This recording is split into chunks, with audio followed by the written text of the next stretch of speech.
Hi everyone, welcome to your favorite show. It's Final Voice once again. We're looking at Africa.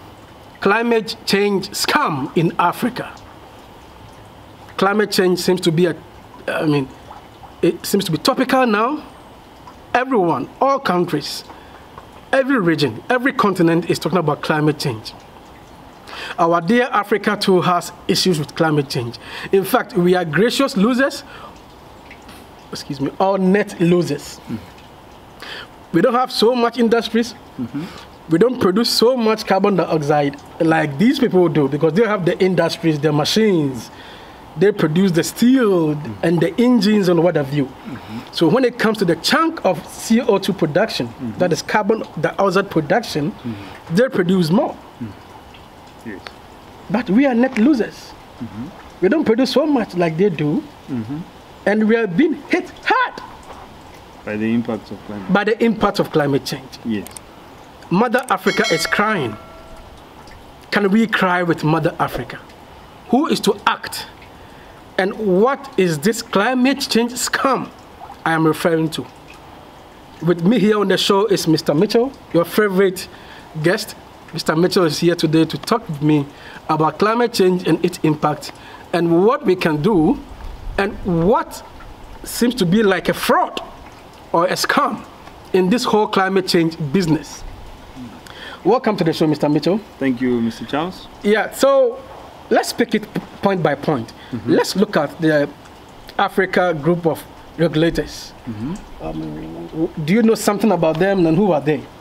Well, the Africa group of negotiators is actually a body that looks at climate change issues on behalf of Africa. So they are actually made up of the various countries in Africa, and we would say they are diplomats that have knowledge on climate change issues. Yes. Yeah, like in the case of these Europeans, let's say in Germany, if you're supposed to have a body in charge of climate change, you have regulators. One thing is assured, how they are funded, their duties, their roles are being known. It's for the public gallery. Yes. But this Africa group of regulators, you and I cannot talk much about how they are funded. And they even, their activities. Maybe we are being ignorant, but we know where we are coming from.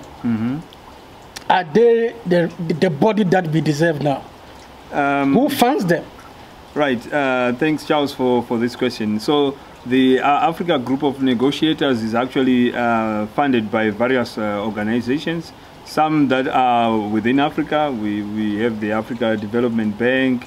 The AU also funds the Africa Group of Negotiators. But we also have other international partners that also do fund the activities of the AGN. So in this aspect, now when we look at this foreign component of the support, and I think this is where the kind of maybe question comes up. Let's say the negotiators would like to have a meeting in one area or the other. Some of this support actually comes from this the foreign by foreign I mean international. Come again on that. We have a group of negotiators, scientists or negotiators from Africa who negotiate in the name of Africa. Yes. When it comes to climate change and its impact. Yes. But this group that is from Africa, it receives funds from the people that we want them to stop their activities that has so much impact on Africa, right? Yeah, in a way, if you put it's like you are producing more carbon dioxide. It's like your activities are so much, and it's almost destroying the ozone layer.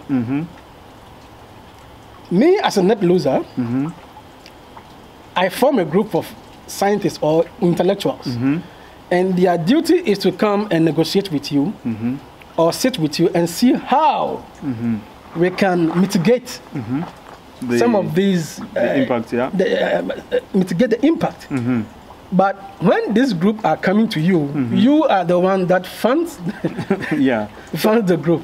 It's a very delicate situation, Charles. The issue of funding in Africa, you know, has always been a challenge. So there are actually two things. So there's the funding aspect, and then there's the technical expertise itself. So on one level, we actually saw this in the NDCs, that most of the NDCs were actually retained because they were not technically up to standard, and they were retained to the various countries for correction. So that actually shows that there is also that gap, which then is which needs maybe that technical expertise. So this support that we see that is coming up from the other partners, they come in with the technical expertise together with this financial help.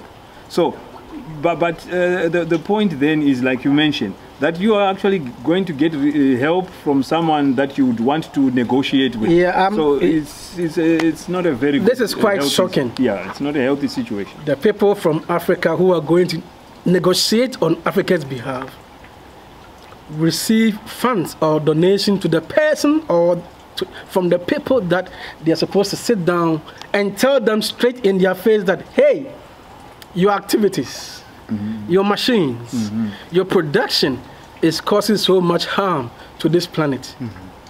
And if your negotiators are already receiving funds from them, then, I mean, then the question is, what kind of negotiation, what good negotiation can you have or achieve in the end?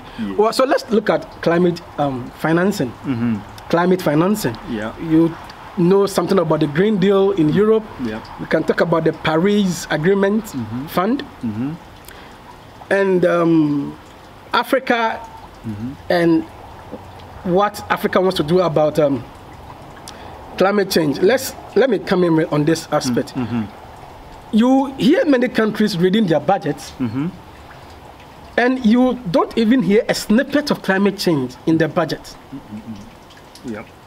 You wouldn't hear the finance minister or the environmental minister or whoever is in charge talking about climate change. Is it about the lack of funds or their inability to realize that climate change is really topical?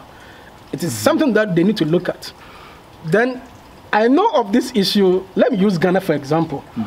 Almost successive governments, I mean almost all the government, from the days of President Rawlings, Chairman Rawlings, I salute you, President Kufuor, President Mills, President Mahama, and the incumbent, they all spend money in tree planting. I mean, that Ghana should plant trees as a way to protect the environment and avert the negative impact of climate change. But hey, if you should ask me today to take you to where they planted those trees in the 90s, it would be a disaster. We can't account for the trees. Even those that Kufuor invested in, those trees that Kufuor invested in getting these trees planted, you can account for them. Isn't that kind of greenwashing? As we speak, the incumbent government is spending so much money when it comes to greening or tree planting. Isn't it some kind of greenwashing, as the Europeans may call it? Oh, yeah. So the aspect of tree planting and monitoring of trees, of tree planting programs. So what actually happens is that we have a scenario where, if you look at this aspect of tree planting, and the challenge that we actually face currently is that one, there is no monitoring of the project. So it's just maybe who exactly should monitor what is going on in relation to the tree planting. And that is a big disease in Africa. Yes, the monitoring and evaluation. Yes. So that is the first part.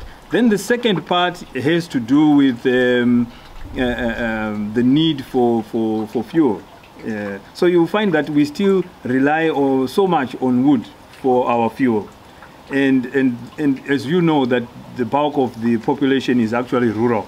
So many people in the rural areas are not connected to the electricity grid, and they rely on these trees. So it's like we are planting one tree and cutting down 5. So come 20 years later. You come again. We love the idea of planting trees. Yes. But some people rely on firewood. Exactly. So even if you plant 1,000 trees, 10,000 trees will be cut down. Yeah. So because that farmer, that poor person, that man who cannot buy gas or have electric cook or what, or you name it, will have to rely on the tree in the forest, on that tree standing by the roadside. So like I said, or I used to say, Africa does not need so much of tree planting, but we need tree accounting. Okay. If you walk around Europe, you see some trees with some tags, some numbers. Yeah. They can account for every single tree that they've planted. Yeah. That's very true. Even if they prune or they thin the trees, they keep records of it. Do we have same in Africa? Do we have same in Zimbabwe? Do we have same in Ghana, in Nigeria or Angola? Do we have same in Uganda? We need tree accounting and not tree planting. President Rawlings did tree planting. Good President Kufuor did tree planting. Good Professor Mills did tree planting. Dear John Dramani Mahama also did some kind of tree planting. They invest so much in this tree planting, but the trees are nowhere. You can't find them.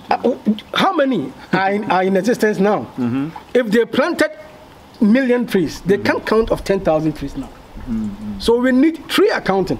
Let's account for the trees, and not spend so much every year. It's like a business, like a scam. Yeah, the incumbent government of Ghana has also invested so much money in planting trees. It's a good idea, but hey, let's evaluate, let's monitor these trees, and let's account for these trees planted so far. So we're going for a break. When I come back, Mr. Mitchell continues from there. Okay. Yeah, welcome to your favorite show, Final Voice. We're talking about the climate change scam or fraud in Africa. All I see is greenwashing. All I see is government wasting so much money planting trees, but we can't account for them in the next 10 years. The people who go to negotiate on behalf of Africa on climate change matters receive funds from elsewhere. What kind of negotiation do you expect in the end? So we were talking about the climate financing aspect. The Green Deal, the Paris Agreement. First it was the Kyoto Protocol, and later we came to have the Paris Agreement with some funds. They also give some funds. Yeah. So apart from countries in Africa not hitting so much or talking so much on climate change, and something that appears to be like greenwashing, there's another big challenge somewhere from the Paris Agreement. Yeah. How are the funds shared among countries? Oh, okay. Thanks so much for that question, Charles. So let me bring you back to the Green Deal. So the Green Deal is is an initiative from the European Union on how to deal with the issue of climate change. And in my view, this is actually probably the largest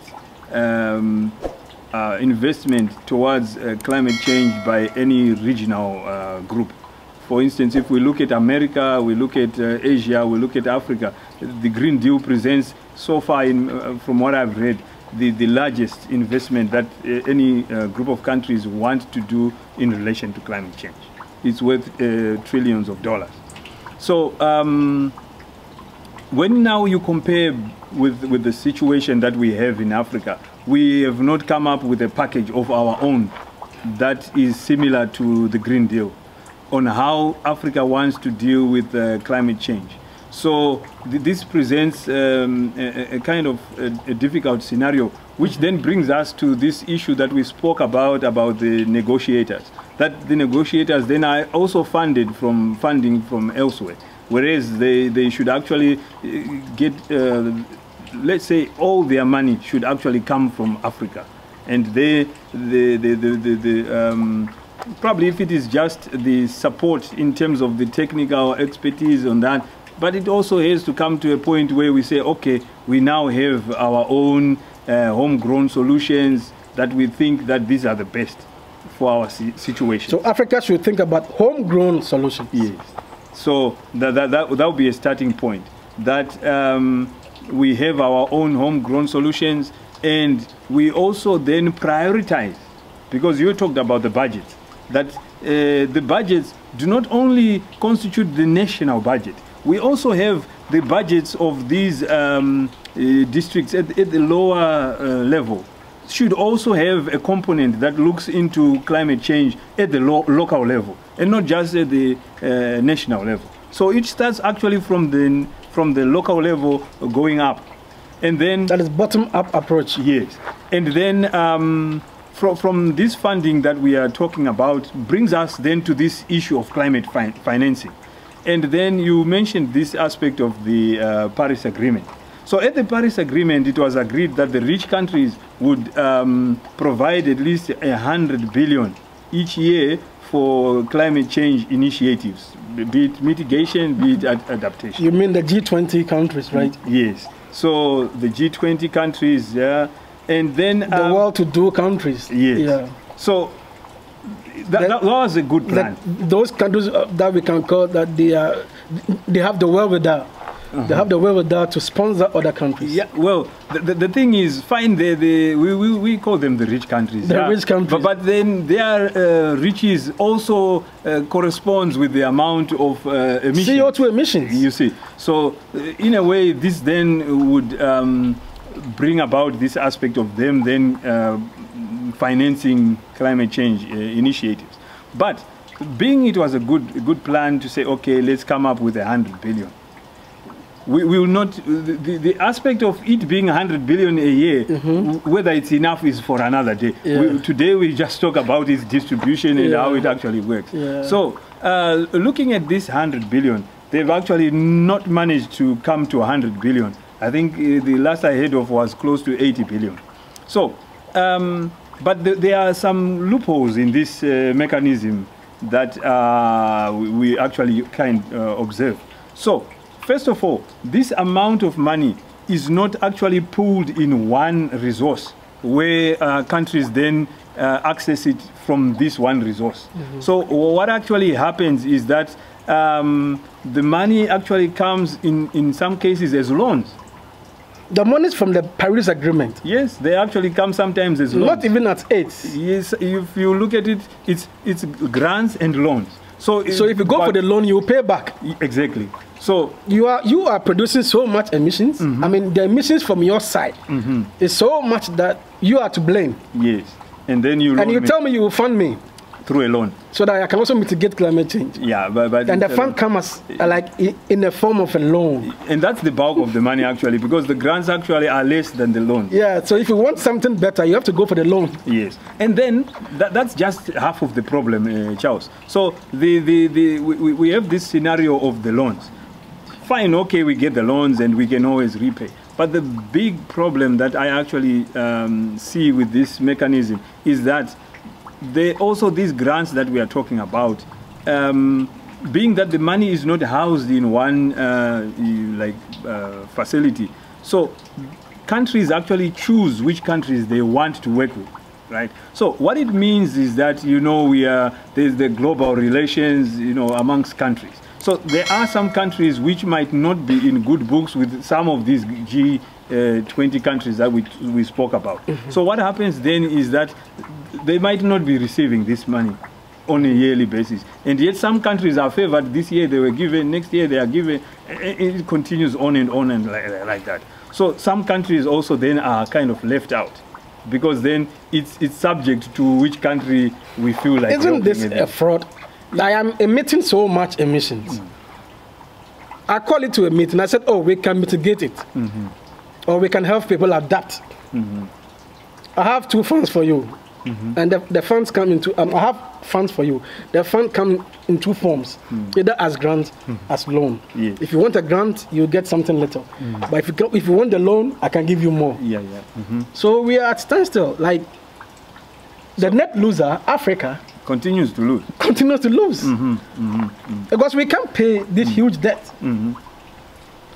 But the missions are from your side. The big guys, the rich people. Yeah. It reminds me of a time when we were playing football in a very uneven ground. So the ground was tilting in this way. So whenever the ball was coming to your gate, it would come, with increased speed. Yeah. So you always knew the moment if they don't change the size. Yeah. So you're actually going to be in problems. You are going to lose so much. So this is how it is. We are not changing the size. The size just remain like this. We are at the disadvantage. We try to shoot upwards, and then it's always coming back to you. So this is the scenario that we have that, which actually maybe needs to be changed in a way, so that if this money could be housed in one unit, and then the countries access it from this one unit. Right, with some modalities that are put in place. If you need money from this 100 billion, it's accessed in this format. As we speak, it's been randomized. Exactly. If you want that funds from the Paris Agreement, they choose at random. Yeah. So it's by choice of which country that we want to give the money to. Exactly. So I think that is actually a big challenge. Okay. And there's one funny thing. The IPCC report. Yes. Says Africa is being hit hard by climate change. Yes. So the IPCC report itself admits that there is one continent dying. Mother Africa is dying. What do you make of some of these statements? Right. So the IPCC reports that we actually receive from time to time, we actually have one big challenge. That the issue is about voice. So, voice. Yes, the voice that comes. Like you mentioned, that we have this voice that is coming out of the impacts on Africa. But our challenge is the contribution of Africa to these reports. We actually have very few climate change scientists that are actually doing this kind of reporting. So the activity that we see, there's actually, if I'm not mistaken, within the IPCC reports itself, calling for more African scientists to come and participate. Is it also a case that scientists from Africa have laid back? I mean, they don't really want to pay attention to the IPCC report, or what? I'm yet to really get into the finer details, but what I know, it could be an issue that the IPCC reports, as you know, they are not paid. So probably that is one, people... So, dear viewer, what we are saying now is that the IPCC report, it's like some kind of intergovernmental panel that is in charge of climate change. They discuss everything from head to toe about climate change and the way forward for the world. You see, the IPCC report says that Africa is being hit hard by climate change. In the report, they admit, they know that Mother Africa is crying, is almost dying. But the main question here to be asked is that how many African scientists take part or play key role in the IPCC programs? How many African scientists play key role or even take part in the IPCC programs? So you look at the head and the tail of this story and you realize that we are at the far end of losing everything that we have as a continent. The person with so much emissions give you loans to mitigate climate change. The person with so much emissions says, come for and let us negotiate. But when you're coming, come with no penny, I will fund you. The person emitting so much emissions says, I have some kind of a committee, intergovernmental panel. And in that report, I know you are losing. But how many of you are being allowed to even join us on this panel. So that is why Mr. Mitchell said it's about the voice. Africa has little voice or no voice. And probably I could add there. So on one level, we spoke about the low participation of scientists. But we have a heavy participation of people attending the conference of parties as delegations accompanying the president. So this is where, you know, the irony is that we actually have less participation of the scientists, but people who are just boarding the planes for shopping, just accompanying the presidents and even increasing our carbon footprint, because they are not really probably useful for the negotiations. But we actually, if you have time, Charles, just go and Google the amount of people that accompany the presidents on these conference of parties. It's a whole business. Like I said, it's a climate change scam. Yeah, so I'm going for IPCC conference, yeah, or I'm going for a program about climate change. Then you see the entourage, almost like 50 people. 50 is an understatement. The whole plane is full of people just going to go and do what? Are they scientists? No, they are not scientists. They have the expertise when it comes to climate change management. Most of them do not actually. So it's a whole business for Africa. That's how I see it. Exactly. Yeah. So what about? So we've mentioned the IPCC and participation. How organized are we to fight the global? Global warming. As Africans, let's focus on Africa. How prepared is Africa? How organized is Africa when it comes to fighting global warming or climate change? Right, Charles, that's a very difficult question, because the organization actually starts from the Africa group of negotiators we spoke about earlier. So we are actually in a very difficult situation where when Africa goes to negotiate at the climate change conference meetings, it doesn't go as one voice as the Africa group of negotiators. No, because what actually happens then is that within Africa, it is also divided into some countries also, they are part of the BRIC, for instance, like South Africa is part of the BRIC. So when they go to the negotiations, South Africa is also going with the voice of BRIC, right? We also have island states within Africa. They also want to go as island states, you see, because there are some advantages there.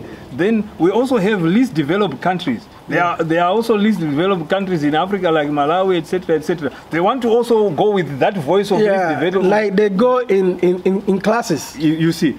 And yet we also have the Africa group of negotiators. So like we go with, I don't know, 8 voices, but you know, when we divide the voice, you reduce the amplification.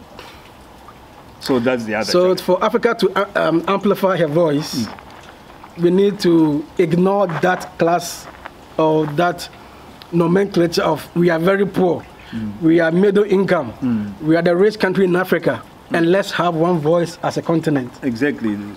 So when the resources are divided now, we actually have to, we actually lose out. Talking about Africa organizing herself to mitigate or fight global warming, what about our schools? Do we even care about climate change courses in our schools? How deep do we talk about climate change in our schools? Right. Universities. Okay. They say charity begins at home, Charles. So the issue is, if you look at... my uncle told me charity and clarity. Charity, yeah, they begin at home. Yeah, things should be clarified in the home environment. So you find that we are kind of preoccupied with the bread and butter issues. So we kind of put climate change on a back seat, as it were.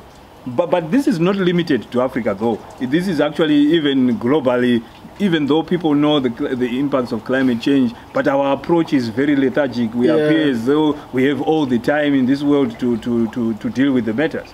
So when we look at the curricula, we look at the universities, we look at the schools, we still have that lagging behind, you know, like our programs. If we go into the universities, we might find there are very few programs that are really dedicated towards climate change.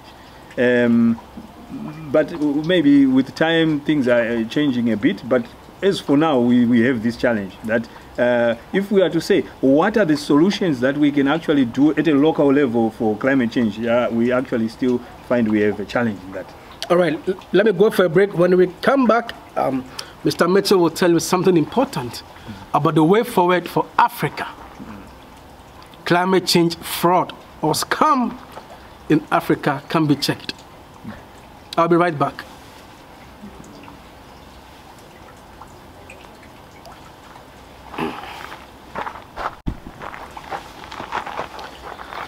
Yeah, so we're still talking about the climate change fraud in Africa. That's scam. It appears to be like a scam in our dear continent. So we're still talking about how Africa can organize herself and fight global warming or climate change. So you've spoken a lot. Schools can take up that decision to train scholars or students in climate change management and many more. What about the use of renewable energy? What about agriculture and forestry?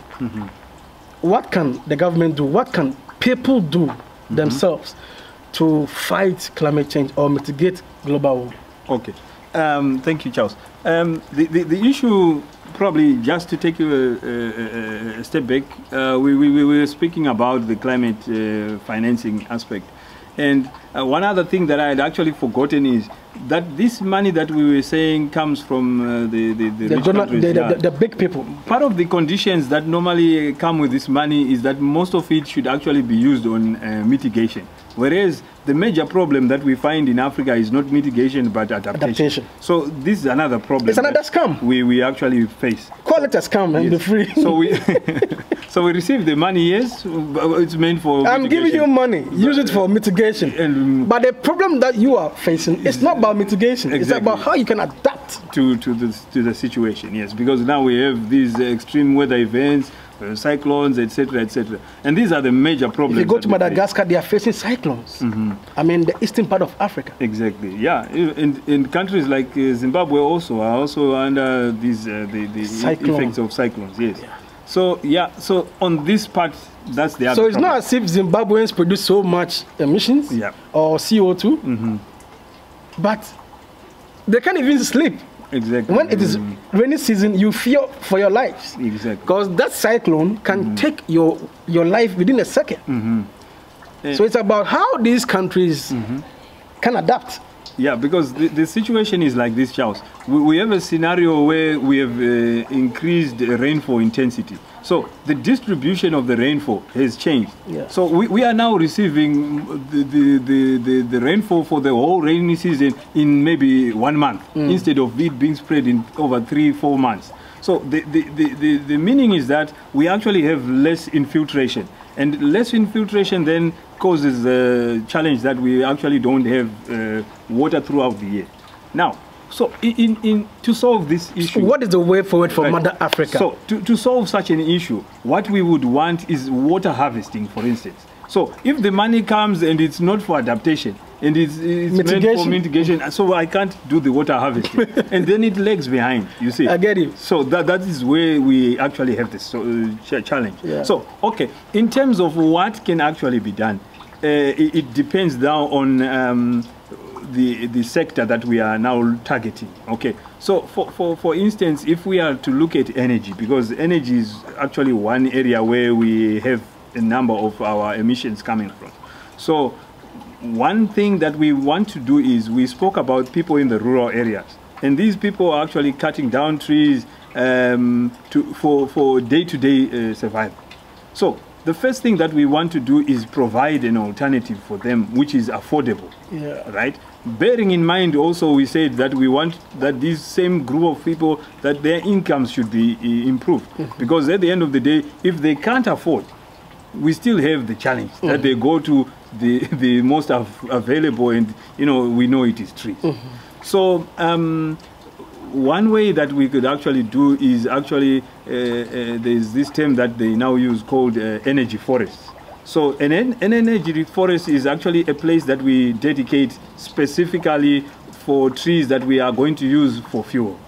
So then we avoid using the indigenous trees that take long to grow, etc., etc. But we are now saying we put this... Like wood lots, like yes, you keep some wood lots somewhere, and we know that one day this can be turned into charcoal. Yes. Or farmers can rely on this for energy. Yes. So we could say, okay, our community here, the energy requirements are so much, and therefore we require so much space, right? And so we just dedicate this particular area for that particular purpose.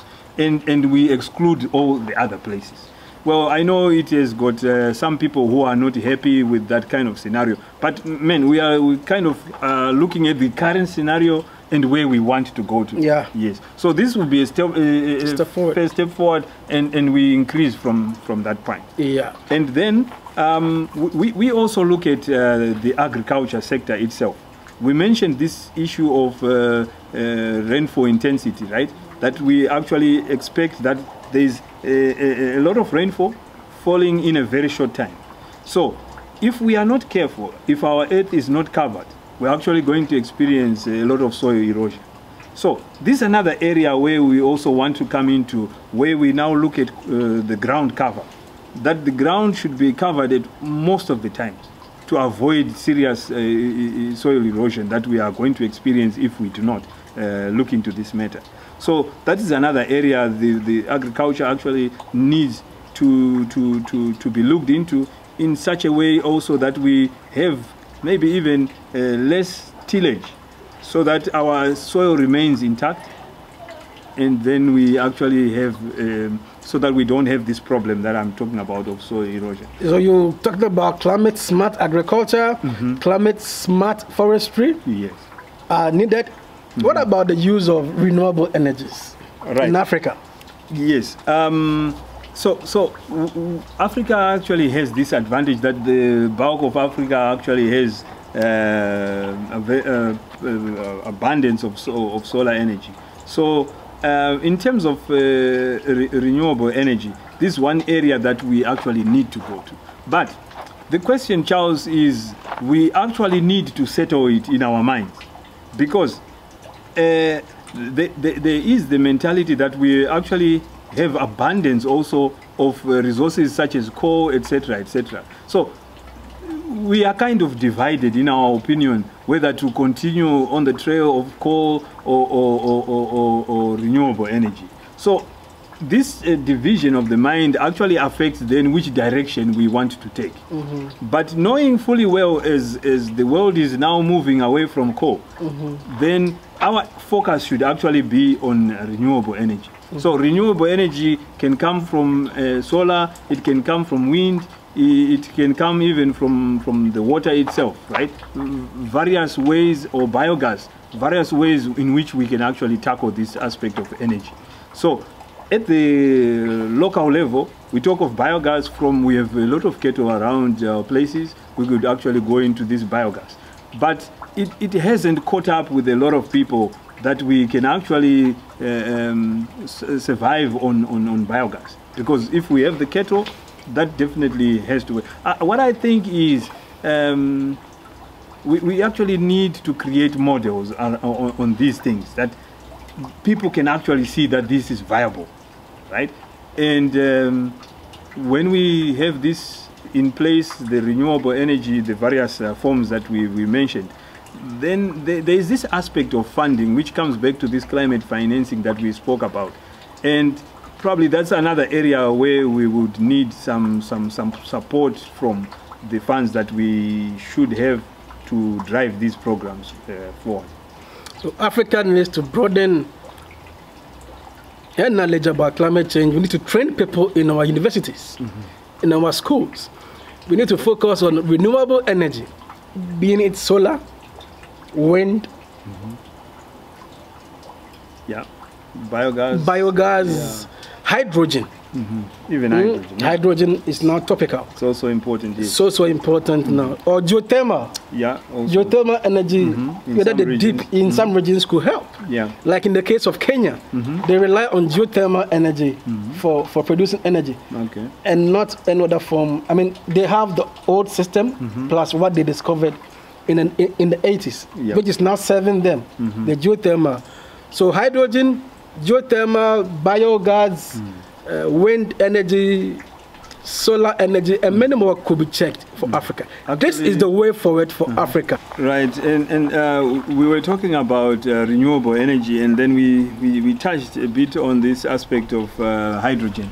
So hydrogen actually could be the game changer for Africa, because as you know, the challenge of energy here in Europe, which is actually from clean sources. So if Africa could actually manage to produce hydrogen from renewable energy, such as the solar, which is in abundance, and then the advantage that we know of hydrogen is that we can actually store it and transport it, though probably they are still advancing this aspect of its safety when storage for transportation. But it actually presents an opportunity that we could actually then export this hydrogen to countries that are here. So it becomes a big business for Africa. Exactly. So like we said the other time, the issue is in being organized and planning ahead of the situation. So it wouldn't be surprising again, the same people that we would want to export to have already come and they are advanced already, and you know. So this way, and then our participation within this sector actually becomes also limited. So we need to be ahead of the time. Climate change scam in Africa must stop now. We say it must what? Stop now, because we need to help people adapt. The topic should be about adaptation and not mitigation in Africa. Maybe in the future it could be about mitigation, but for now it's about adaptation in Africa. This is where we end the show about climate change scam in Africa.